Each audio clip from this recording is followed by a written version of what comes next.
Hello everyone and welcome back to my channel. Today I'm going to be talking to you about what you should be doing if you're an aspiring medic around the May-June period. So now, if you're someone in Year 12 currently or that equivalent. And I'd like to just help you by asking you a few questions that you need to think about. And that will really help you to get yourself along the way for the next couple of months and how you can really feel a bit more in control of what's happening with your medical application. So my first tip would be to really focus on your predicted grade exams. Now, these exams are really important for two reasons. First of all, you really need to get the best predicted grades possible to not have to worry about that side of the application journey.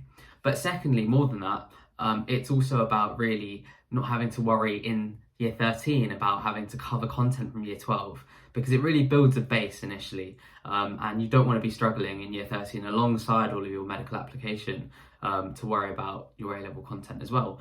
But what's quite important is you don't need to overstress it, because you know you have September and you might have the chance to upgrade your predicted grades if you need to. So don't worry about it too much, but have it in the back of your mind and make sure you really focus for the next couple of months to get those solid predicted grades for now. The second tip that I'd like to give is to really focus and think about your personal statement draft. Now, you shouldn't be anywhere near completing your personal statement at the moment. There's a lot more you can add in from any experiences you get over the summer holidays, but what you should definitely be thinking about is what you'd like to include in your personal statement. Is there something you've got planned over summer? Is there something you definitely like to include from any experiences you've had so far? And also just think about the timeline as to when you can submit your personal statement to your form tutor or someone that can review that for you. Because what I did, I got the first draft in just before the end of summer, just before the end of the summer term, and that helped me because I could get some feedback initially and see things I could work on over summer to get a better personal statement.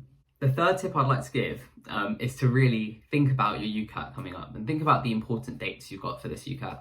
So first of all, late May, you'll be able to apply for the UCAT website and just create an account, but don't worry about it too much until late June, when on the 20th of June, your booking will open and you can decide for a test date. Have a think right now about when you might want to sit the UCAT. Do you want to do it in July? Do you want to do it in August, September? Do you want to do it near the end? From what I did it in late August. And that worked quite well for me. I ended up with a score of 2,950, but I'll talk more about the UCAT in a later video and my tips and tricks for that. But for now, don't worry about how you can score highly in the UCAT. That will come with preparation. For now, just think about when your date might be, and therefore you can plan your revision accordingly. My fourth tip though, and it links back from tip number 3, is don't start UCAT prep too early. A lot of people make the mistake where they start really early, they work really, really hard for 4 or 5 months, and then they burn out by the time they sit their exam and it's all a bit of a waste. You want to be at your absolute peak. You want to be at your best performance when you sit the exam, whenever you do in the summer. About 2 months of preparation works for most people, but it depends from person to person. So give some questions a go and see where it goes. But for now, again, really like to send home, focus on those predicted grades, then you can move into your UCAT. You can always do your exam at a later date if you don't feel as prepared for it. My fifth tip would really be to know the dates that are coming up for you. You have a lot of dates coming up and they're going to be all over your calendar. They're going to be thrown around all around your school, your friends, any other courses that you do.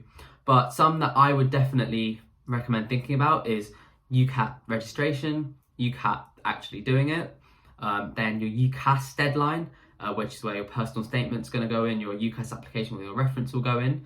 So that's usually the 15th of October every year. Then you've got your BMAT registration and your BMAT deadline. So think about that. If you want to sit the BMAT, you will have to make sure that you register.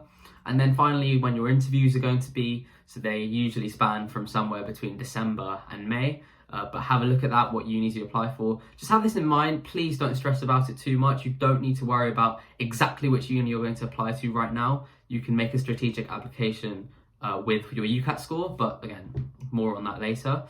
For now, just think about these dates, have them in mind so that you feel a lot more in control because you know what's coming up, and take each step one by one.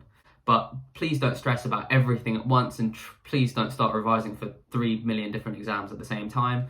You're just going to burn out. You're just going to feel too stressed and worried. Tip number 6 would really be to not stress. Now, it's very easy and much easier said than done. I stressed a lot during the time, everyone does. But to make things easier, as I said, get yourself organised and know what's coming up and take things one by one. I know it's a really stressful process, and honestly, the best thing to do is talk about it with people, but know that you're not in the boat alone. There are other people that are with you, and you can all work through it together. Use your friends and work through it one step at a time. Now, my final and tip number 7 would be to get organised. Now, what I mean by that is using all of the questions that you've just considered through this video. You have an idea of what's coming up. You have an idea of your dates. You have an idea of your incoming goals. And now all it is about setting yourself some targets, setting yourself some, I wouldn't call it deadlines, but just having these dates in mind and deciding when you're going to do each thing, and when you're going to prepare for each part of the application. So from there, you can make a list, take each task as it comes, and you'll find that this year will be over in no time and you'll be in my position at some point in the future. So I really hope this helped. And if you have any further questions, feel free to drop them in the comments below or send me an email. I'm more than happy to answer. But that's been me, and that has been my top tips for if you are a medical applicant in the May or June period. Thank you, and see you next time.